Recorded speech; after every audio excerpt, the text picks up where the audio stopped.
James Ernest, the Growing Truth Radio Network, part of Ground and Pound Productions, here with Albert Morales. Albert, tell us, what inspired you to start MMA at age 21? Dude, it was just, I needed to change my life, like ASAP. I was actually incarcerated at the time. The whole story is pretty long. I don't know if you guys want to get into that, but I just needed an immediate life change, or else I was going to spend the rest of my life in jail. Yeah, I was going to say that part, you don't have to go into, no worries. Just that, you like you said, you wanted to change your life and better yourself, and MMA seems to be a good way to do it. Seems like it's definitely working for you. Yeah, definitely.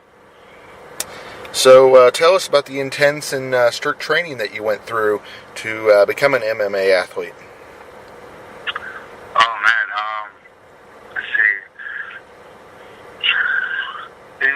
I started off at Elite Training Center in Regatta Beach, which is more like I would say a commercial gym. It's all about kind of like self-defense and helping people build confidence and all kind of stuff. But they did have an MMA program there, and I went all in. That's the thing is, I fully commit to things, and so I spent time about like 6 hours a day there. And plus more because then I eventually started cleaning my tuition because I had no job, I had no money. So that's there. And now I get into like 6 to 8 hours a day of training. Grueling training because I just constantly push myself past the limits that I think I can. Wrestling, jiu-jitsu, and then striking. So a lot of tough training. Had you had any experience in wrestling or any of the other sports prior to MMA? No. The only thing I did have was my fair share of street fights. So tell us about your first amateur fight. What was that like? Were you nervous? Were you excited? What were you going into it?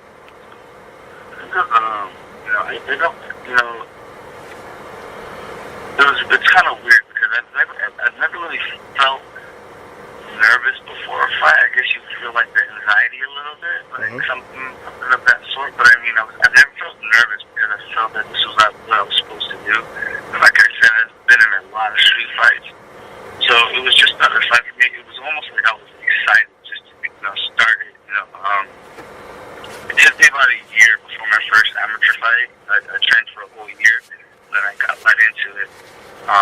Ended up winning by a very naked choke because back then I was very into jiu-jitsu. Jiu-jitsu, it still is like my favorite, But I was really, really big in jiu-jitsu, so that most of my wins as an amateur and beginning of my pro career were just strictly based off my jiu-jitsu. Nice. And then since then, you've been training and got more well-rounded. Tell us about your different coaches that have helped you to become more well-rounded. I would definitely give the biggest credit to my coach, James. He's my head coach out of the movement. He's been my coach before we had the gym called the movement. He's done this since the beginning.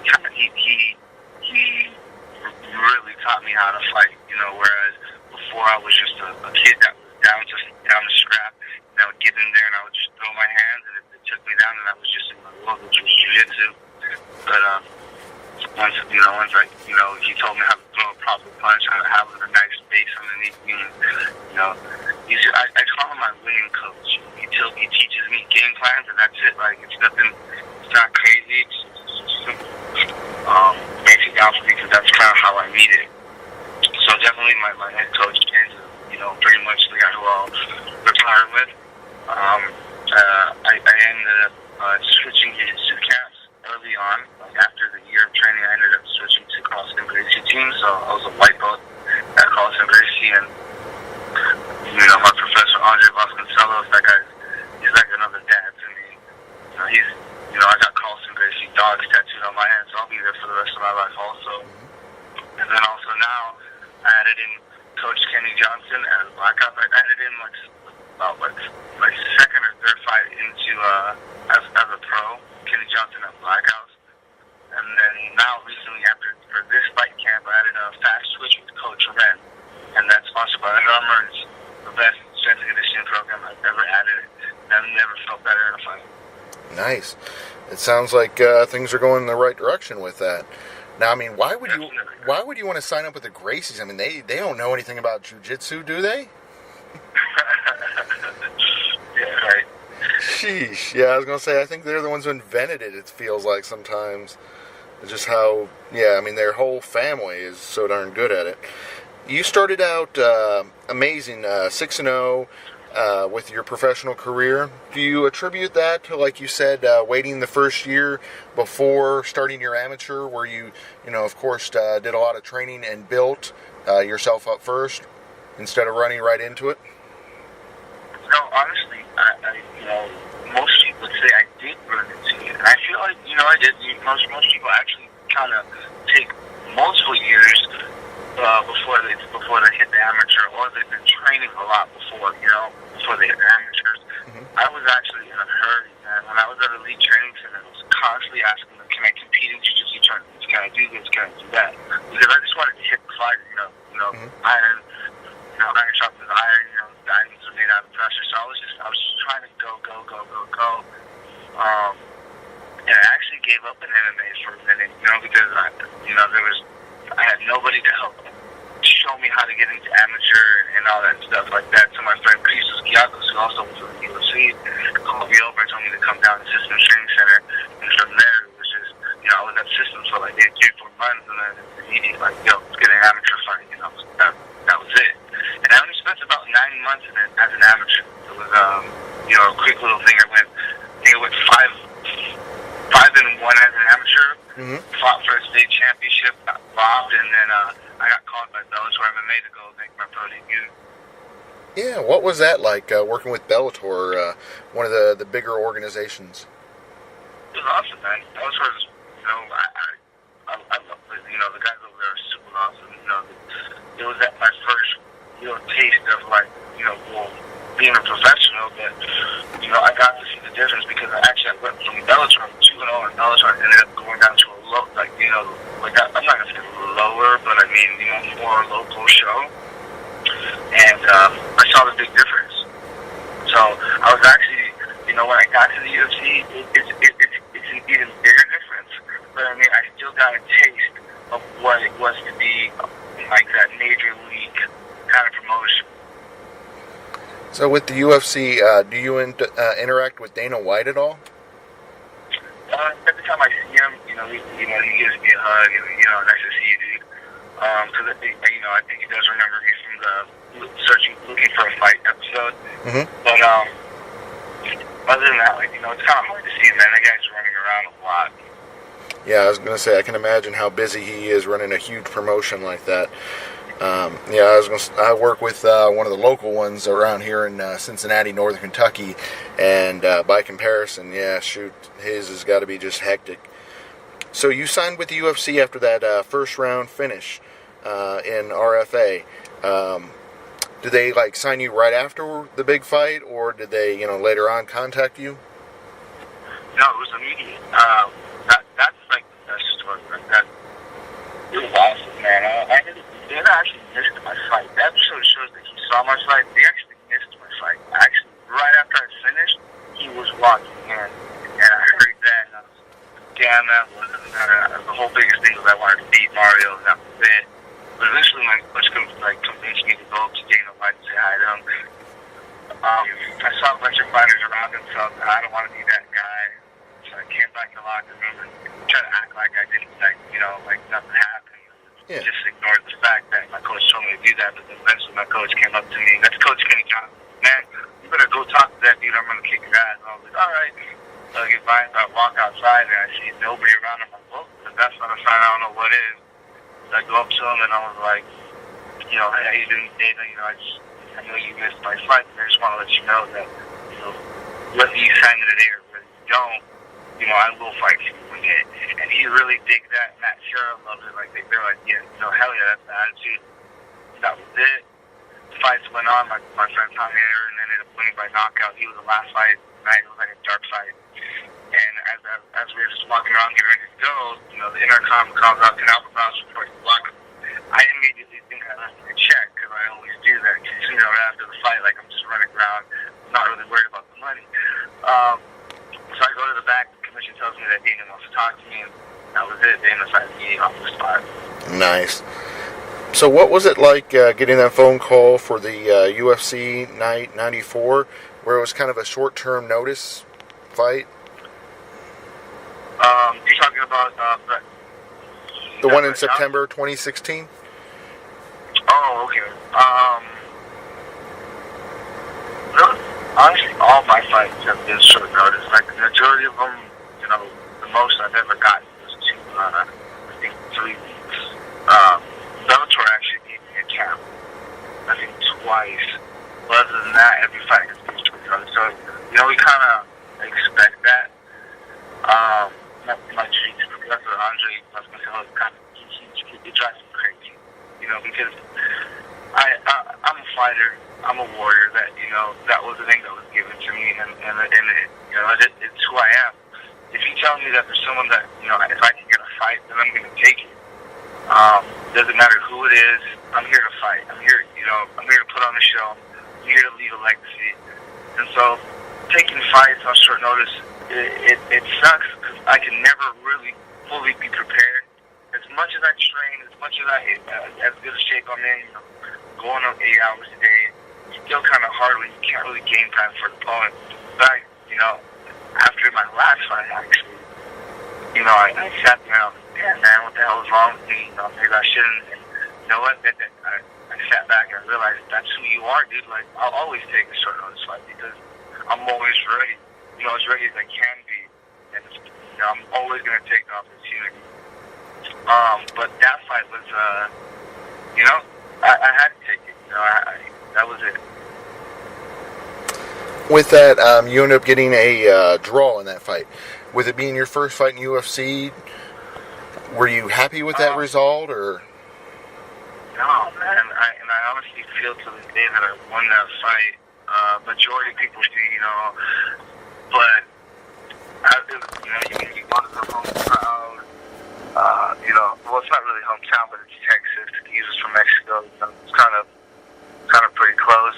Short notice fight. You can't leave it to the judges. That's the hardest thing, man. You got to finish your fights.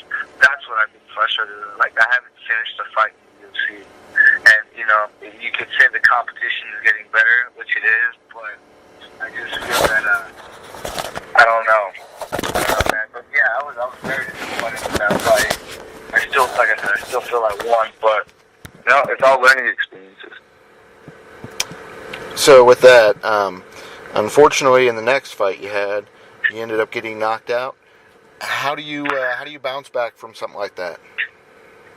That motivates me beyond belief. It wasn't really it was a TKO, you know, from a liver shot. But to me, that was, you know, that was a very humbling experience because even after the Alejandro Perez fight, because I was very, very cocky coming into my pro debut. Because I still feel at this time, but I mean, I felt like I was untouchable. I felt that I was going to go into the UFC, knock everybody out, go straight for the title shot. I wanted, you know, I wanted to make big money checks. I was just, you know, my friend Khalil Roundtree told me about it. He's like, Connor's going to get a lot of people hurt. And, you know, it's funny, like, it's true, man, because everybody starts thinking that they can be like Connor. And so that's what I was thinking coming in. But when I fought Thomas Almeida, you know, I was prepared as prepared as I could be. But I was like, okay, cool. Now I'm going to do co-main event. I'm going to come out there and I'm going to knock out Thomas Almeida. So I didn't care about flying all the way out to Brazil on a little bit over 2 weeks' notice. You know, I'm just going to go out there and finish this dude. And that's it. You know, I got to feel everything. I got to feel the change in time. Not being able to sleep and adjust to the time, going out there, you know, all kind of stuff. Ended up getting finished, blowing my wad out. So it sucked at the time, but again, another motivation, like just now I got to come back, bounce back. So I can imagine you're rooting for Conor over Mayweather for the big fight. Man, I love and respect Conor McGregor. Huge. I like not only who he is as like as a entertainer, but his fighting styles and his fighting mentality. I love it, man. But he's got a tough task at hand. But dude, if there's anybody you can count on for an upset, it's that guy. Exactly. Yeah, because, I mean, you got it right. I mean, Mayweather's a boxer. He's one of the greatest all time. And you're going into his field. I mean, that's just, whew, that's a tough challenge. But you're right. If anybody could do it, it would be Conor. Because, he's finds a way to win, it seems. Yeah, he's amazing, man. He's amazing at it, for sure. So, who do you have next? Don't have anybody lined up next, man. Coming off this loss, it's kind of a weird spot because it was my last fight of my contract. I have like a horrible record in the UFC. It seems like nobody thinks about short notice fights. Nobody thinks about flying out the country. It's all about numbers, and the numbers are 1, 2, and 1. And it's just. And even though the Alhaj Perez fight, everybody thinks I won that fight, but it's still a draw.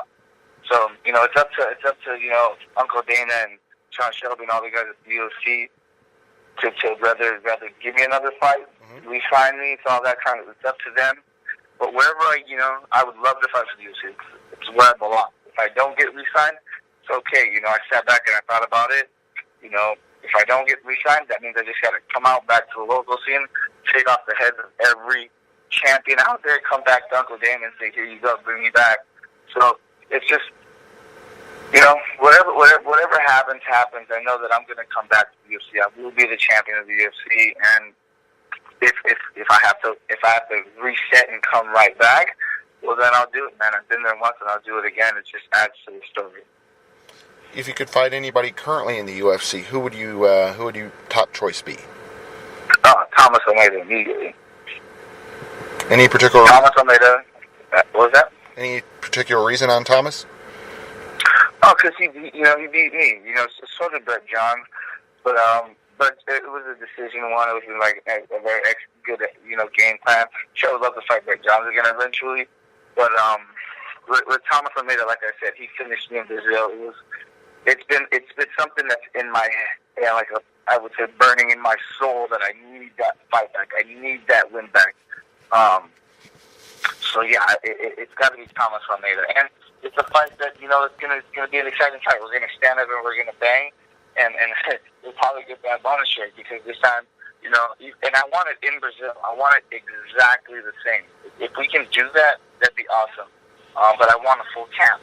I want at least a month or two to prepare for it. I want to see what a full camp is like because I feel like if we prepare, everything's on point. We game plan against somebody.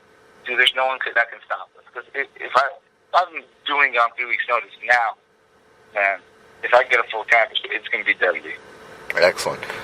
So it sounds like you got a bright future ahead of you. What sponsors do you want to thank? Definitely want to thank Gone 3 Fight Lifestyle, Virus Intelligence. Those are my two main biggest sponsors. Just can't forget about Gamma Labs and G Fuel. Thank all my teams. Carlson Gracie team, Black House MMA, Fast Twitch, and the Movement. And then also thank one of my biggest sponsors, the Float Clinic, where I get my floats on. I'm probably missing some out, but every time I miss some out, I call them out on the other interview. So if I miss you guys, I'm sorry. Excellent. Thank you, Albert. We're glad to have you on the show, and we look forward to having you back in the future. Hey, thanks, man. Call me anytime, man. Thank you. Have a good one.